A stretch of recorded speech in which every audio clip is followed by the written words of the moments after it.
السلام علیکم پاکستان۔ یہ مختصر سی گفتگو میں دو حصوں میں کرنا چاہ رہا ہوں۔ پہلا حصہ لیاری پولیس اور اس کی کارکردگی، دوسرا حصہ ہے یہ جو چھٹیاں لکھنے والا احتجاج ہوا، اسے ہم ثانوی لیں گے، کیونکہ پولیس کو ہم پولیس فورس تو کہتے ہیں لیکن فورس والی سہولیات نہیں دیتے۔ آ جائیں لیاری پولیس کی طرف۔ لیاری پولیس کا سیٹ اپ 2013 کے بعد بہتری کی طرح گامزن ہوا ہے، اور موجودہ حالات میں جو سیٹ اپ اس وقت چل رہا ہے وہ انتہائی مؤثر ہے۔ ہم بڑی آسانی سے تنقید کر جاتے ہیں پولیس کے اوپر، بہت آسانی سے تنقید کر جاتے ہیں، اس سے قطعی انکاری نہیں پولیس میں کالی بھیڑیں موجود نہیں ہیں، لیکن 10%، 90% پولیس بہت اچھی ہے۔ لیاری کے حوالے سے جب میں بات کرتا ہوں تو پھر میں دیکھ رہا ہوں کہ لیاری کی کمان ایس پی لیاری سے لے کر D S P Kalakot Irfan Cobra اور ڈی ایس پی بغدادی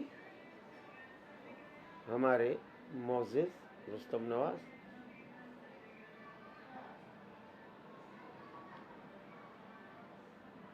اب اس کے ساتھ ہم جب جائزہ لیتے ہیں کہ تقریباً 1 ماہ قبل بغدادی تھانے میں اکرم آرئی صاحب بحیثیت ایس ایچ او اپنے فرائض انجام دے رہے تھے اور عوام ان سے بے حد خوش تھی۔ اس کی وجہ یہ تھی کہ کوئی بے گناہ نہیں پکڑا جاتا تھا، اور عوام اپنے مسائل کے لیے جب دفتر جاتے تھے تو وہاں بغدادی تھانے میں اکرم آرئی صاحب اور ان کے سابق ہیڈ مورر محمد امین صاحب بھرپور وقت عنایت کرتے تھے۔ پھر ہمارے انٹیلیجنس آفیسر شوکت صاحب، آج کچھ سیٹ اپ بدلا ہے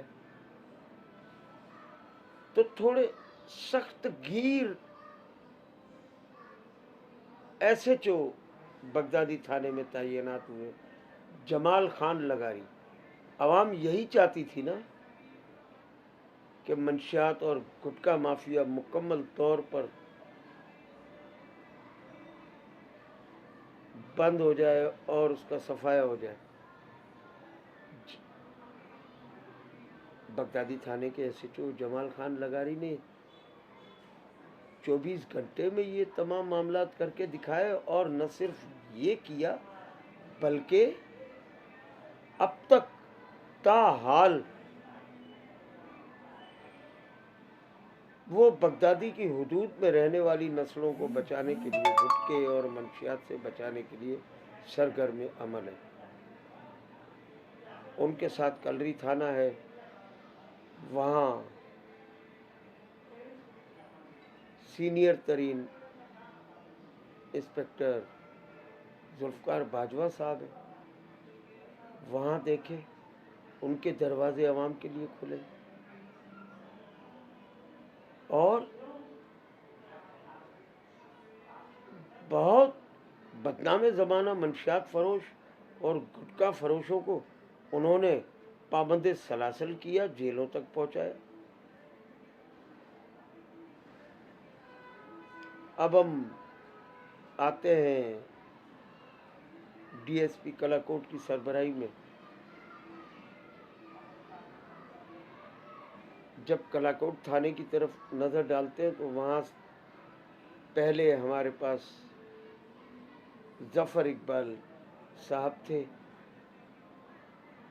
فرزند لیاری، انہوں نے مکمل کنٹرول کیا ہوا تھا، ان کا ٹرانسفر کے پی ٹی میں کیا گیا، لیکن ان کی جگہ پر بغدادی تھانے سے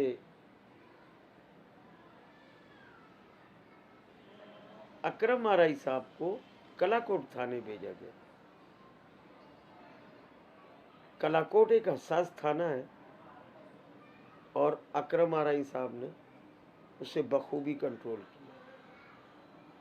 اس کے بعد دوسرا حساس ترین تھانہ چاکیواڑا ہے، اور چاکیواڑا کی حدود بہت پیچیدہ ہے، گلی سے گلی نکلتی ہے، گلی سے گلی نکلتی ہے، گلی سے گلی نکلتی ہے۔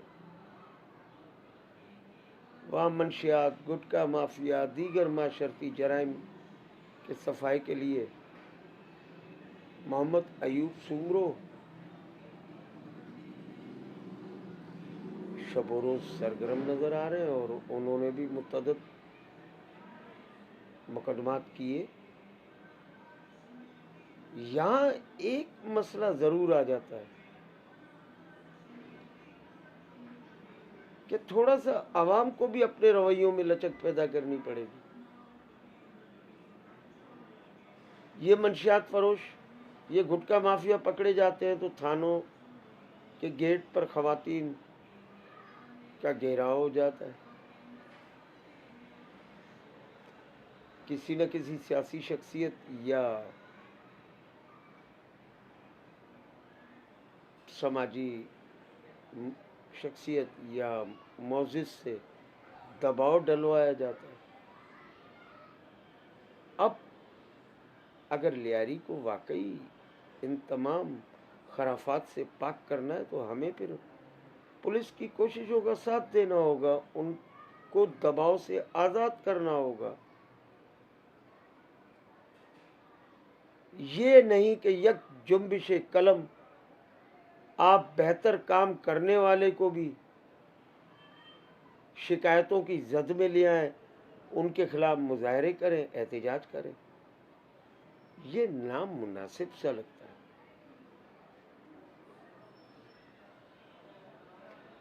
مجھے یاد پڑتا ہے بحیثیت ایس ایچ او کلاکوٹ ظفر اقبال صاحب نے ایک تجویز پیش کی تھی، اور اس تجویز پر افسوس ہے عمل نہیں ہوا۔ وہ تجویز یہ تھی کہ یوسی سطح پر کمیٹیاں بنائی جائیں معززین کی، اور وہ معززین جرائم کی نشاندہی کریں۔ پولیس اگر ان کی نشاندہی پر نہ پہنچے اور جرائم کا کلا کما نہ کرے تو آپ بے شک ہمیں تنقید کا نشانہ بنائیں۔ نہیں، اس تجویز پر لیاری کی کسی ایک یوسی میں عمل نہیں ہوا۔ کیوں نہیں بناتے؟ بنائیں۔ ہمارے پاس بہت سے بہترین شریف النفس، انسان دوست، عوام دوست معززین موجود ہیں، اور عوامی مفاد میں تو وہ آگے بڑھیں گے۔ آپ انہیں اعتماد میں لیں، کمیٹیاں بنائیں، پولیس کے ساتھ ایک رابطہ رکھیں، فاصلہ نہ رکھیں۔ یہ فاصلے پیدا کرتے ہیں وہ لوگ جو نہیں چاہتے کہ علاقے میں اچھے کام ہوں۔ اچھا ایس ایچ او آتا ہے، اس کے خلاف بھی یہ مختلف حربے استعمال کرتے ہیں۔ جب ان کے ذاتی مفادات پر زد آتی ہے تو خدا را اب یہ رویے ترک کر دینے چاہیے۔ اب میرا آخری شارٹ موضوع وہ یہ کہ میں نے پہلے بھی کہا تھا، شہر اور شہریوں کو اکیلا چھوڑ کر پولیس کے اعلیٰ افسران کو نہیں جانا چاہیے تھا، انہیں چھٹی کی درخواستیں نہیں دینی تھی، انہیں اپنا احتجاج کیبل کرنا تھا۔ اگر آئی جی کے حوالے سے کہا جا رہا ہے اغوا ہوئے تھے یا یرغمال ہوئے تھے، FIR لانچ کروا دیتے، نہیں کی۔ بہرحال وطن سے محبت کا تقاضا یہ ہے کہ ہم متحد رہیں، قومی سلامتی کے ادارے اور عوام کسی کے بہکاوے میں نہ آئے۔ پاکستان اور اسلام دشمن اس وقت ہمارے وطن عزیز کو تیزی سے غیر مستحکم کرنا چاہتے ہیں، کیونکہ سی پیک کے بس فعال ہونے میں اب چند مہینے رہ گئے، صرف چند مہینے، اور اللہ تعالیٰ پھر اپنے معجزات جب دکھائے گا تو یہی پاکستان ہوگا، خوشحال پاکستان ہوگا، غربت دور ہوگی، غریب اپنی زندگی آسانی سے جی سکے گا۔ بس اتنا کہنا تھا، بہت کہا، میری معذرت میری قبول فرمائیے گا۔ بہت بہت شکریہ۔ اللہ سب کا حامی و ناصر ہو، آمین ثم آمین۔